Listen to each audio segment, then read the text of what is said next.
phone line. Sharief Ishaq, WDSU. Been chatting Saints with us all season long. Sharief, how are you today? I think I'm doing pretty good. Better than the Rams, that fraudulent team. Saints fans are not too keen on the on McVay's Rams. No, absolutely not. That's twice now that they put an end to the Saints season when it comes to the playoffs. All right, let's talk about the performance against the Falcons, and then we'll talk a little bit about that and what lies ahead in the offseason. But the offense, which I've been doubting for weeks and really hasn't been very good for weeks, did plenty on Saturday, scored 30 points.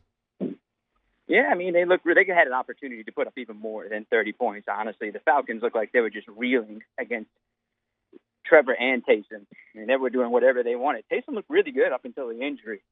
Passing the ball, second-level passing, offensive line.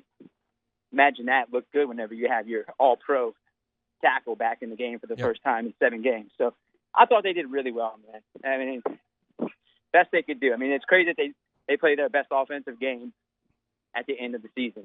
But that's just how football works. But Kamara, 146 on the ground, his best rushing effort. Trevor coming in relief, the best relief quarterback in the NFL. I mean, Traquan looked like a number 1 receiver yesterday. That's my next question. I mean, let's stick there. Like, where did that come from? I didn't even know he was going to. I mean, look, I don't cover the Saints as closely as you do, but he's been a non-factor his whole time in New Orleans, and all of a sudden he's popping up all over the place yesterday. Man, let me tell you, man. Sometimes whenever you're playing so free and relaxed, like house money type of football, you have nothing to lose, you just make good plays. Now, you just wish you can have him translate that throughout the entire season, and then you're like, whoa, this guy could be a 1,000-yard receiver for the Saints with Michael Thomas out. But inconsistencies, he missed quite a few games. But when they needed him the most in the game that they needed to win, he showed up big, and that touchdown catch was one of the prettiest touchdown catches you'll see all season long from the Saints. Talk about the jobs the Saints defense did on Kyle Pitts. Only 2 catches for 8 yards. I think that was a dominant performance. That's the guy I was, very concerned about. He and Cordero Patterson. I thought those 2 guys were going to have fairly big games, and that was the case. The Saints defense completely adjusted from that game on November 7th. They did exactly the opposite. Not let those 2 guys beat him.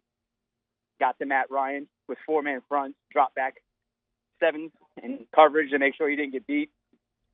I think they did everything exactly the right way in order to stop Matt Ryan at all. What is your overall synopsis of this Saints football season? Well, where do you want me to start? I mean, wherever you want to. Well, we'll go from the beginning to the end. I mean, they were displaced because of Hurricane Ida for the first month. Didn't play their first home game till October 3rd against the Giants, which came back to bite them at the end of the season, obviously. Mm-hmm. The roof caught on fire. Yep, I forgot about that.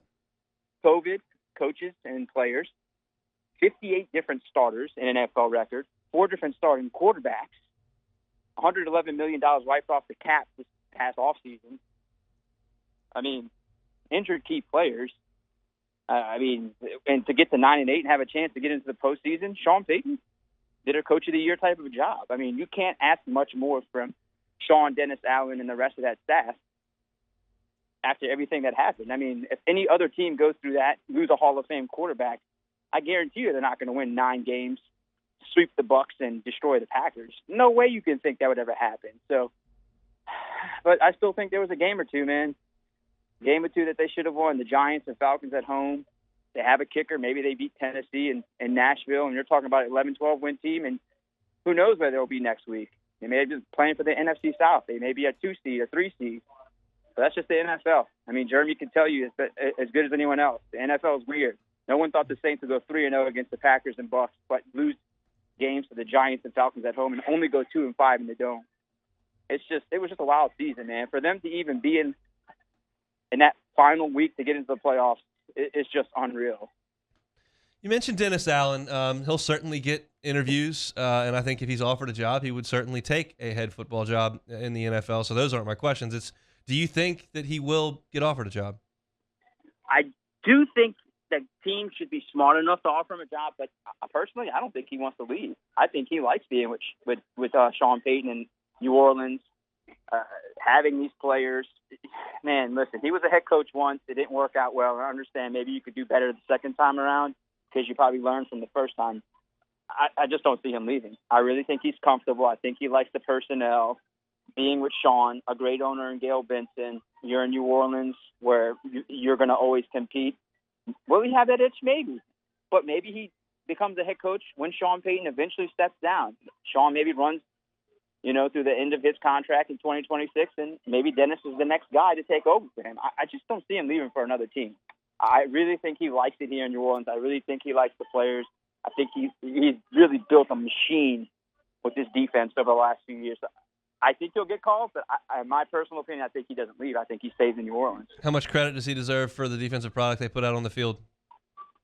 100%. 100. I mean, you got to think, though, Ryan Nielsen and they added Chris Bouchard this season, which helped that secondary tremendously. I think that's the group that took the biggest leap from last season. You saw Paulson Adebo, a rookie starting. He played 17 games, made probably one of the best interceptions of any team this season, that one-handed pick yesterday. And that guy took some big strides. Marcus Williams took big strides. Marshawn Lattimore showed why he was worth $100 million. And it's all because of Chris Bouchard, the job he did with the secondary. So, yeah, Dennis and his guys deserve a tremendous amount of credit for what this defense did this year. It's just, it's terrible that they had to waste a great defensive performance this year and not get into the playoffs. That's what hurts the most. So heading into next year, I think the Saints coaching staff and their front office have gotten more than a good look at the quarterbacks they have on this roster. What direction do you think they're going to go in for that position next year? Sean Payton was just asked about that. He said he's going to evaluate every single position over the next 3 weeks or so. I mean, it really is early in the process. You see that, who's it going to be? Someone inside the building, someone outside the building. You see the Seahawks and Russell Wilson say, hey, we don't want to separate from each other. Yeah, but you got to remember the Seahawks have no draft capital whatsoever, and they're going to probably have to shed off some of their veterans. And you don't shed some of those veterans, you're not going to have any draft picks. Maybe it is Russell Wilson they go after. But my opinion, you stick with Jameis. You give him a 2-year deal, and you use your draft to pick up some receivers. You make sure you solidify the offensive line a little bit more. You work with your cap space. You're only, instead of 111, they're only dealing with $61 million. I know that's, an upgrade from the $111 million they had to clear last year. Plus the cap goes up next season. So, yeah. If it were me, I would obviously chase Russ and see how much it costs if he really is going to be, available. And if not, you go Jameis. I mean, Jameis, and you start drafting, some players that can actually become playmakers on that offense. They need receivers, guys. I mean, they got this draft class is loaded with receivers. I mean, Ohio State has 2 very good ones. Alabama has a good one. But in drafting at 18, they'll have a chance to get any one of those guys. Sharief, what's the 1 or 2 biggest decisions on the current roster that they've got to make moving into the offseason? Yeah, Teron Armstead will probably be number 1. What are your thoughts on it? Quarterback. He counts for $12 million against the cap next year, dead money, regardless if he's there or not. He loves it. I just put out a list of how many games players have missed this year, and he's the one who missed 9 games this year. And go take a look. That list is lengthy with players who have missed games this year. If you take a look at it, it's like, man, how they even get to 9-8 this season? But that's going to be a tough decision, man. And I know, he tries to gut through it and play hurt all the time. You need a top-tiered left tackle. He doesn't come back. They just move Ryan Ramczyk over to left tackle, and then they got to figure out who plays right tackle, and they have James Hurst, Throckmorton, guys like that. But you need someone who is going to be, stable on that offensive line for 17 games. So, yeah, I think that's very tough, man. That's one of the tough ones. And then next becomes, what do they do with Michael Thomas? It's a lot of money, certainly, and he hasn't played healthy in 2 years since he had that record season in 2019. Any team going to bite on it? Any team's going to want him coming off of these 2 seasons where he really hasn't played healthy. In my opinion, he's back. He's more.